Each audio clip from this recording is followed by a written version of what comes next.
Okay, y'all, I had to do it. Inspired in the moment, so I had to do it. We're gonna go to Hip Hop Stories, Part 2. Now this one is definitely special to me because, just the alignment of how I met this person, how, just the transition for me. At that point in my life as an artist, this was just a pivotal point where my transformation as I guess you could say, a very much respected artist slash MC out of Harlem, NYC, on the east side to be exact. And this brother, has a extensive history in hip hop, none other than New Jersey's own, Montclair, New Jersey's own, HUSSEIN Fatal, aka Fatal Hussein, aka Dirty Bruce, aka, you know what I'm saying, Dizavelli, so many aliases, but much love and respect to Fatal, or Hussein rather. Let me just say this,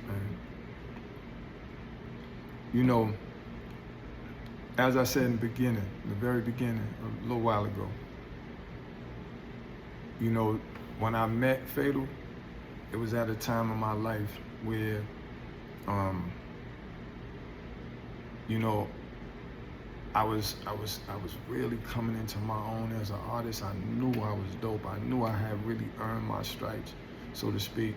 I knew I had paid my dues, and it's, with hip hop, and especially as an MC, you're always growing, you're always learning, you're always reinventing your style and how you attack new music, and growing with the times, being able to adapt, etc. But I'm telling you, at that particular point in time, I had just I was just featured. Well, put it this way: this was a succession of events. I got out of my recording contract with MCA Records. From there, I went and hopped on the Rough Rider, Ride or Die Volume 1 song called The Hood.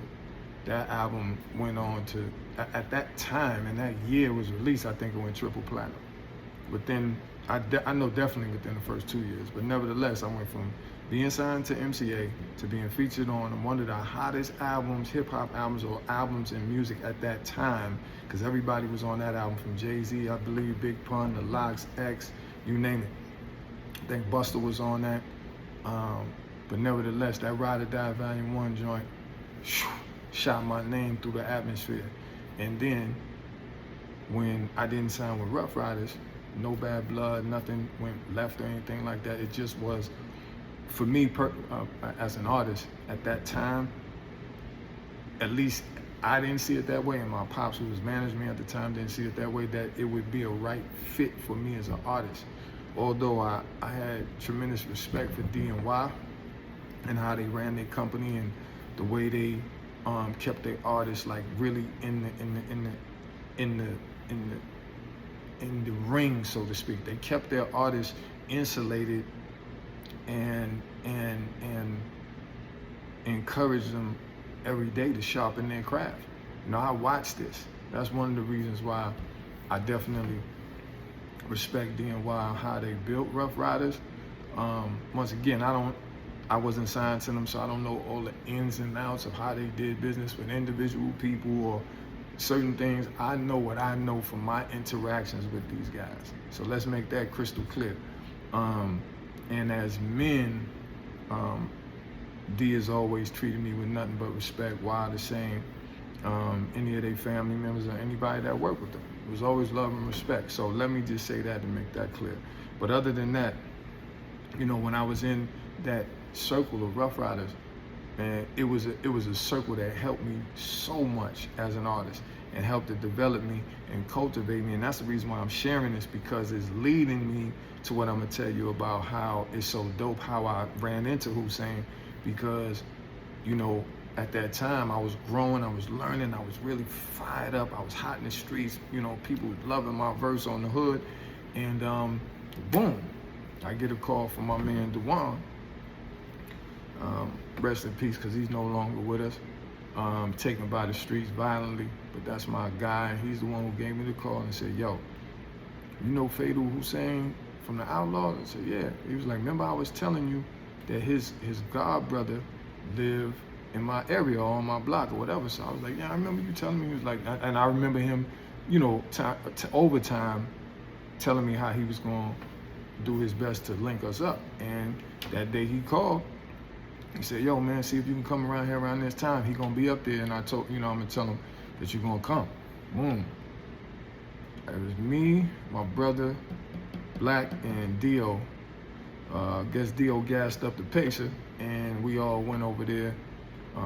Cause at that time, I believe I was either living in the Bronx still, or I was living way uptown on the west side of Harlem at that time. But I don't know. My brother would probably know, but nevertheless, we go over there.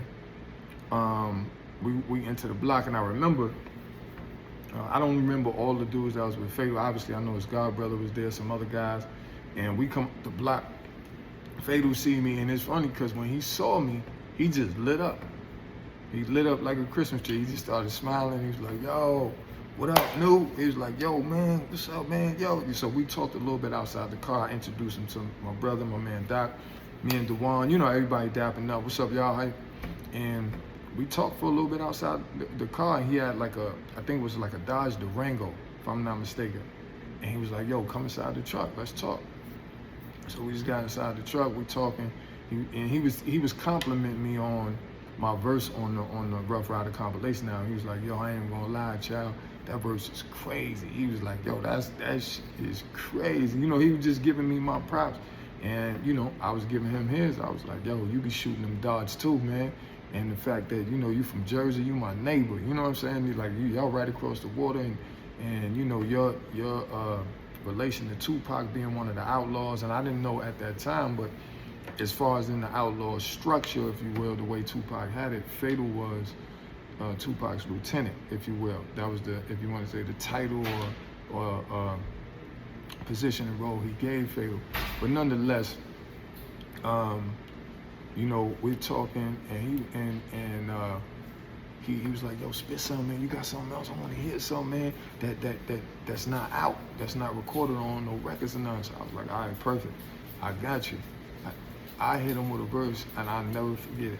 Now, the verse is not in my head, but I say I'll never forget the impact and his reaction. But it was 100-bar verse, and it's so crazy because I never put, to the best of my recollection, I never put that verse on the mixtape. I never put it on an album.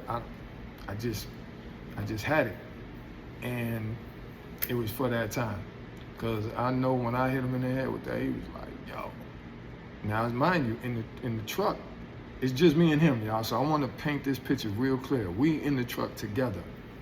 My brother, my man Dewan, my man Dio, and Fatal Peoples, and his god brother, they outside the car. It's just me and him. So I hit him with that verse. He dapping me up like, yo, that's great. Like, man, he was so excited. He said, you know what, child? And he said, I'm gonna tell you, man. He said, yo, Pac always wanted an outlaw from New York City, and particularly Harlem. This is words out of his mouth. I'm not adding no extra sauce to it. This is exactly what he said to me. He said, yo, Pac always wanted somebody from New York, and particularly Harlem, to represent the Outlawz. And he said, yo, that person is you.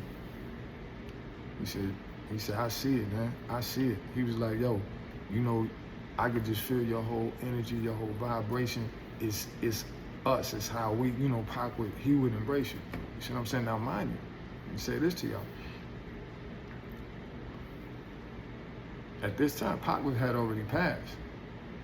So Fatal was basically, and you know, you gotta respect it, he was honoring Pac's wishes. Because he said clearly, Pac always wanted somebody from New York, particularly Harlem, to represent the Outlawz. And that's basically how I became an outlaw, through Fatal. And watch this, while we were still in that truck, he called Napoleon on the phone. And Moo answered, and he was like, yo, man, I'm sitting right here with the dude that Pac would have wanted in the Outlawz, man, from Harlem. His name New Child, and he was just running it down. I really ain't have to say nothing. I think he gave me the phone. I talked to Napoleon briefly. He was like, yeah, man, can't wait to meet you, whatever. He was like, yo, Fatal, speaking of you like that, bro, that mean a lot. Like, so, for sure, man, I'm looking forward to, meeting you and seeing what's up. And eventually I did meet him, and I think the day I met Napoleon, we recorded a song. That's when we recorded the song called Killers in Here, that went on the Thug Angel soundtrack that was put out by QD3, which was a documentary about Pac after Pac passed. And that is certified platinum as well. Along with the Rough Rider album, that's another platinum album that I have to my credit that I'm so grateful for. And I have to get my plaques, and this year I will get my plaques, amongst other things. Jack.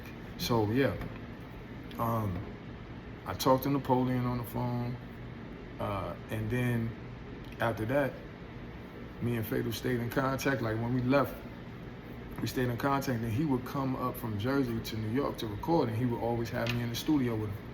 Like he'll call me like, yo, New, I'm about to come down. I'm in about 2-3 hours or something. Yo, I got like 8 hours. He would always have minimum 5 hours. You know what I'm saying? So I could really come in the studio and relax. I ain't have to worry about like rushing or anything.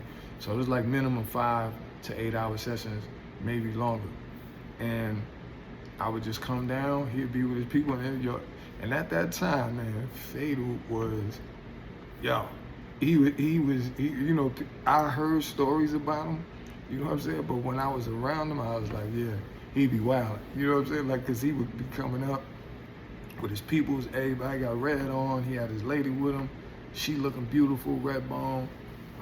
Peace and love to you, cause her and I are still friends on Facebook. But yeah, that was his rider. And I forget the young lady. I don't want to butcher her name. I know it, but it's but nevertheless, shout out to her. She knows who she is. But yeah, she would be with him. My man June, rest in peace.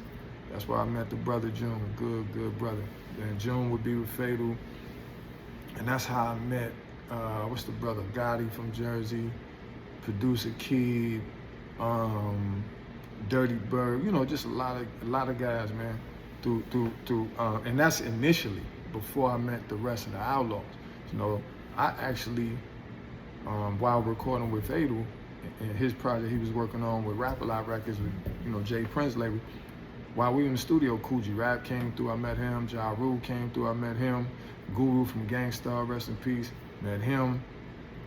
Good brother. That's how I was able to, through Fatal, I was able to be featured on a Guru solo project called Ballhead, Slick, and the Click. I believe I'm on 2 songs on that. No Grease, Pause, and and another song called, what's the other joint? War Tactics, yep. But yeah, being in the studio, and let me tell you something. I gotta say that the records me and Fatal recorded, I'm gonna have to sit down with Jay Prince and say, we're gonna have to do something with that. And not just for money's sakes or anything like that, but I'm talking about for the people, for the culture. We gotta put that out, because these were songs that were supposed to be for his album, but we recorded so many songs together that we really literally have an album. And nowadays, albums can be 8 songs. Back then, a real solid album is like 16 to 20 records, but nevertheless, him and I have a solid catalog together. Solid. I'm talking about people, Fatal, this is what I love too, what he would do. He'd invite me down to the studio. Sometimes I would get there before him, and if he instructed the engineer, like, yo, play this for New when he get here or whatever, the engineer would play it for me, and Fatal would call the studio or whatever and say, yo, New, if you ain't gotta wait for me, if you got a verse to it already in your head, or you write something to some of the beats he playing for you, or you got a chorus for it, lay it down, and when I get there, I do my part. And when he gave me the green light, because I wasn't going to just take that liberty, because it's his session, it's his music, it's his album, But once he gave me the green light and said, yo, New, do your thing, man, He ain't had to tell me twice because he'd come in the studio and I literally have 2 or 3 verses already laid. And anybody who was around that time would tell you, because they was like, yo, the engineers, the producers, Guru would hear like songs that Fatal would play, and he's like, yo, who that? And he's like, that's Child. And Guru's like, that's you, that's your boy, man. Yo, your voice is crazy, man. You know what I'm saying?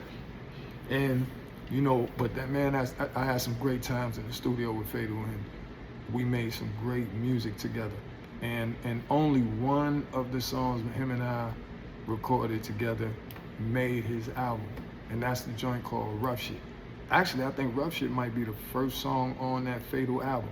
So if anybody's looking for that song with me and Fatal, it's on his self-titled album. It's called Fatal, and that's through Rap-A-Lot Records. So check that out. And the song I'm on is Rough Shit. That's I believe, like I said, I think it's the first song of the album. And I'm gonna take it a step further. So after him and I recording so much in New York, he flew me out to California. Stayed in the Sofitel Hotel right across the street from the Beverly Center, and we were recording out there. And that's when I met Young Noble, rest in peace. That's when I met Napoleon. That's when I met Edie. That's when I met Castro. No, Castro wasn't there, not that time. No, so it was Edie there in California. It was Napoleon. It was Quim. Shout out to Quim, Noble, and I'm trying to think. I hope I'm not forgetting anybody. But I know it was Napoleon, Edie, and Noble, because we recorded the song Killers in here all together in the studio. And what's so dope about that, I remember Quinn playing that beat, and I sat there, wrote that chorus right then and there, wrote my verse, and we all went in and out. We were all sitting there, feeling the beat. Fatal was like, yo, do your thing, child. I came up with the chorus, laid it, and then we all started, and then we were just laying our verses. So that's how that went down. That's how I met all of them. I think we might have, because I know I had went over to their apartments where they were staying. I kicked it in their apartments out there in Cali, but I'm not sure. I don't remember if we did the song first in the studio, then I went to the apartments and kicked it with them, or vice versa. But nevertheless, that's when I met them, and man, it was on and cracking. You know, people, you know, because there's so much to the story. I could tell I might have to do a part 2 of this part 2 hip hop story with HUSSEIN Fatal. But man, I just really want to say thank you to Fatal, because, you know, him giving me that hand up, if you will, and saying, come on, New, you know, come on in. I'm gonna brand you basically the only East Coast outlaw. And just to give clarification on that title, if you will, that he gave me that because although all of the Outlawz were from Jersey, or if you want to say the East Coast, I think if I'm not mistaken, I think Fatal told me Edie might have been from either Atlanta or Minnesota, something like that. Now, I could be wrong, or Fatal could have been wrong. So don't get in the comments and say, man, Edie, listen. It's a long time ago when Fatal told me this, so, you know what I mean? Forgive a brother if I'm wrong. But nevertheless, the majority of them are from Jersey. So one would wonder, why would he say New Child's the only East Coast outlaw? And the reason why is because although they were from Jersey, they was representing this. They was representing the West Side, Cali, and that's because Pac, you know, Pac was basically raised in the Bay on the West, you know, and then when Pac came out of prison, you see how the West Coast embraced him. Suge was the one that came, so you know, proudly he gonna throw up that, and the Outlawz, they was repping with him, and they gonna throw up that, and then there was opposition, and you know, issues with guys on the East Coast, so you know they was really repping the West. So that's what that, you know, where that title or stamp came from, you know. But like I said, I'm eternally grateful. I'm glad I did this video. I really am, because it's a long time coming and gives y'all some perspective on how me and Fatal got together and how we work together. And I'll tell you, we work together very well. And you know, when he, shortly after us doing our thing and moving around and doing songs together, a little bit after that, he got locked up. And then, you know, that kind of put a splinter in things, because we were building momentum. So that kind of like, you know, let a little bit of air out the tire. And then he came home, we reconnected, whatever. And I think did he get locked up again? I think he did, briefly again. And then he came home, and then, you know, he was just moving around in my life. I'm moving to different states, so we kind of lost contact. But I would always stay in touch with Noble, Napoleon, so on and so forth. But I just wanted to give Fatal his props, let y'all know a little bit of my history, as far as and not just my history, but giving y'all a good understanding of where you know, my evolution as an artist, and how I've been shaped, because I've been around the monsters, the gorillas on that mic. I've been around the people that, the greatest, man, the J's, the DMX's, the Lox's. I've been around all of them, the Outlawz, you know, and them guys. That's why I say Fatal work, get in the studio, get busy. Noble, get busy. Edie, get busy. Castro, get busy. Napoleon, get busy. And one thing I can say about them guys, they inherited that work ethic from Pac.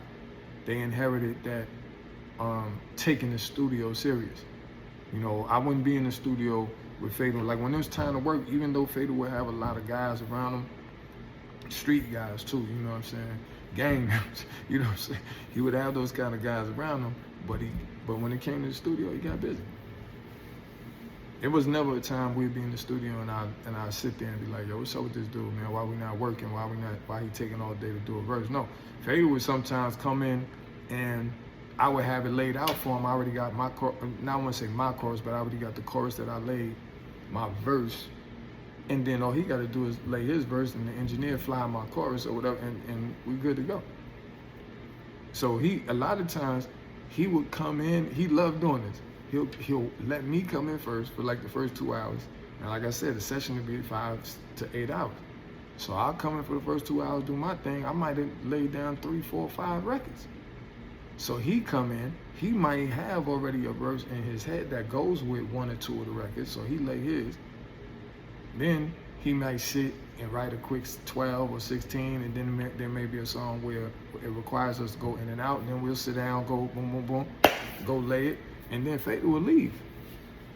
And he'll be like, yo, Nuke, you know what I'm saying? Just listen down. If it's something, yo, I'm gonna head back to Jersey, I gotta take care of something, I gotta do this. And I sit there with the engineer, we'll go over things, vibe, and if the producer that produced the track there, he'll be in there mixing. And I mean, it was beautiful, man. I love to work like that. I love to work with artists who take the art serious and take your time serious. Like they respect your time and they respect what you're doing, because a lot of times, you know, you got a lot of engineers, artists, producers today that, you know, they think the studio is everything but work. It's fun, it's get high, it's get drunk time, it's get turn up, and they don't understand. No, it ain't. That's not what the studio is about. I'm gonna have fun every time I record. That's not the issue, but making sure that I'm staying focused on what we're there to do, and what we're there to do is work and get the best out. You know, do our absolute best and get the best end result. And we only gonna get that if we put the best in. So we focus and we laser focus on what we're doing, and we absolutely giving it our all. And that's why I want those records to be heard.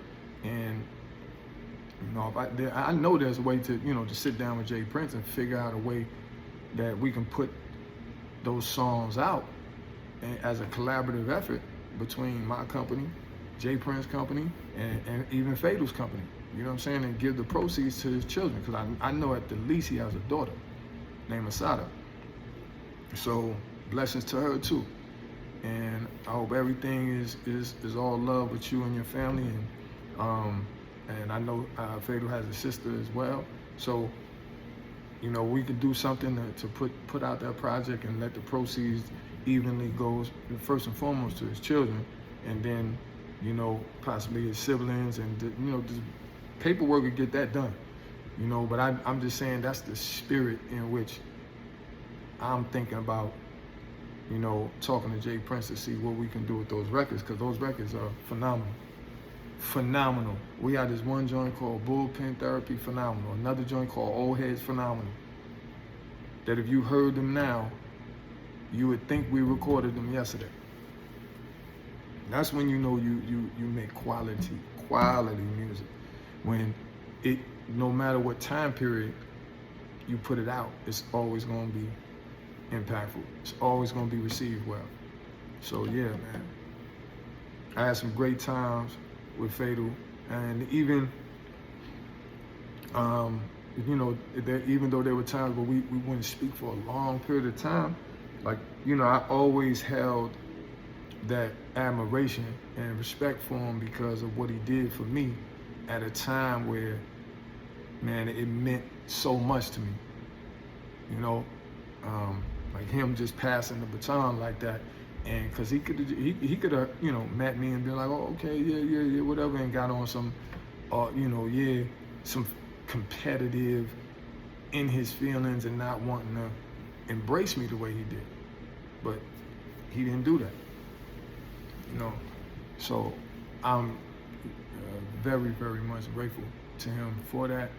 And you know, as long as I'm alive, I'm gonna keep his name alive, man. And I don't care if Fatal talked about me like a dog when we wasn't around each other. Don't matter to me. You know what I'm saying? I'm not saying he did. I'm just saying, even if he did, my perspective and what I know and what he did for me and how appreciative I am for him bringing me in like that and embracing me and then flying me out to Cali, like doing all them songs with me, you know, never having no reservations and just letting me do my, and really saying, yo, child, just do you, man. I trust you, don't worry about it. Go ahead. And I'm gonna end with this. There's 1 or 2 videos floating around where Fatal is bigging me up. And he's, this is when, you know, before he passed,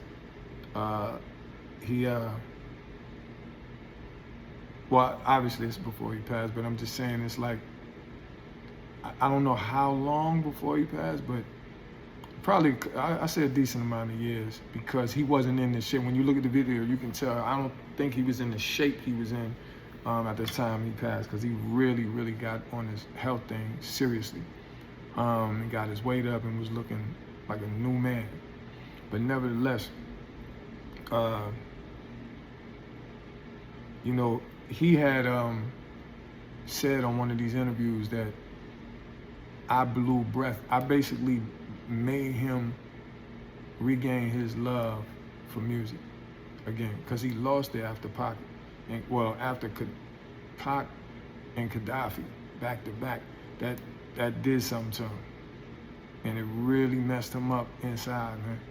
I could see it, like when I would be around him and or on the phone with him and things like that, and he would talk about Gaddafi or he would talk about Tupac, man, really, really, really bothered him.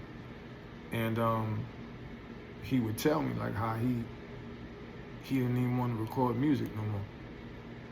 He had times, you know, and when he met me, he said, I just charged him back up. It was like I put that battery in his back. And that right there, man, means the most and means the world to me, because that's true inspiration. That's when you really are coming into people's lives to make things better. That's truly, you know, a brother. When I saw a brother in need, I had no idea I was gonna meet Fatal, but as God would have it, I met him, and I was able to shine my light so bright, man, that it helped to lift him up and boost his spirits and remind him, hey man, pick that mic back up, remind him of who he is, remind him of his gifts and talents, remind him to use those gifts and talents for the greater good. And one of the things he respected about me is I told him that I said, yo, Fatal, if we gonna do music together, it can't be banging on wax, man. I said, both of us are men that have been through some things in our life, some trials that we survive, and we have a lot of wisdom to offer. We can give these kids and our peers some good game, man. So let's do that. And he was like, nah, I respect that, no. And I let him get that off his chest, like certain things, you know, where he had to shoot darts at certain artists, you know, because I knew at that time, especially, he would hear certain songs, and he would always bring it to my attention, like, yo, no, man, no, we on what we on, but man, such and such said something slick, so I gotta, and I'm like, I get it. But overall, I just wanted to make him aware that our calling as men of the pen,